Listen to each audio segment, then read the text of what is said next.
Le centre de ressources sur la non-violence de Midi-Pyrénées est né en septembre 2003 suite à la mobilisation de nombreux citoyens sur la commune de Colomiers qui avaient organisé des heures de silence pendant la guerre en Irak.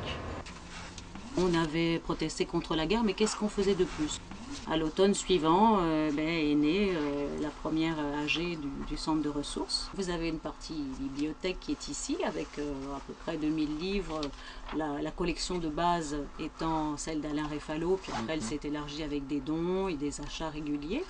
Et vous avez aussi par derrière donc des outils vidéo, des films, et des cassettes et des DVD. Et il y a aussi la constitution d'une mallette pédagogique pour les écoles primaires, avec des livres, des affiches, des documents divers. Et une seconde beaucoup plus grosse pour les centres de loisirs. Les mallettes, il y a des livres qui vont donner des explications aux adultes qui s'occupent des enfants sur justement comment arriver à être dans une relation éducative autrement que par la violence. Voilà. L'idée, c'est que pour pouvoir être dans une réponse qui ne soit pas une réponse violente, il faut se connaître, connaître l'autre, être en relation avec l'autre et pouvoir agir ensemble. Et donc on est vraiment sur l'apprentissage de la coopération. Et c'est là où ça devient quelque chose qui présente un intérêt, de passer par du faire ensemble, par du jeu. On va faire ensemble, on va partager des règles avec toutes les contraintes que ça impose, par une obligation d'être dans de la communication. Alors il y a quelques jeux coopératifs où on est dans le silence, mais parce qu'on va passer par d'autres modes de relation que la parole. Mais l'idée, c'est de se mettre d'accord ensemble sur qu'est-ce qu'on veut faire, comment on va s'y prendre, et en fin de compte, on partage ensemble la victoire si on gagne, et puis la défaite, on la partage aussi, mais ça permet aussi de relativiser ces notions-là. Et c'est bien plus intéressant que de se retrouver face à j'ai gagné et je t'écrase parce que tu as perdu.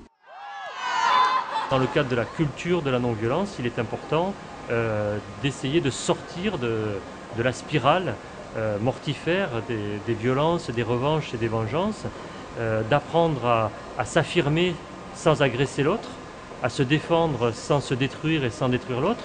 Voilà tout un tas de notions qui ont rapport avec des attitudes que l'on découvre dans ces formations. Pour moi, la non-violence, c'est vraiment une opportunité que nous avons, chacun d'entre nous, d'agir dans la vie de tous les jours, dans la vie professionnelle, dans notre vie familiale, personnelle, peu importe, d'agir de façon à ne pas tomber dans la violence, à ne pas accepter d'aller du côté de la violence. Donc on est vraiment là-dedans. La non-violence, elle va me donner la capacité à agir, notamment face à des choses qui me révoltent.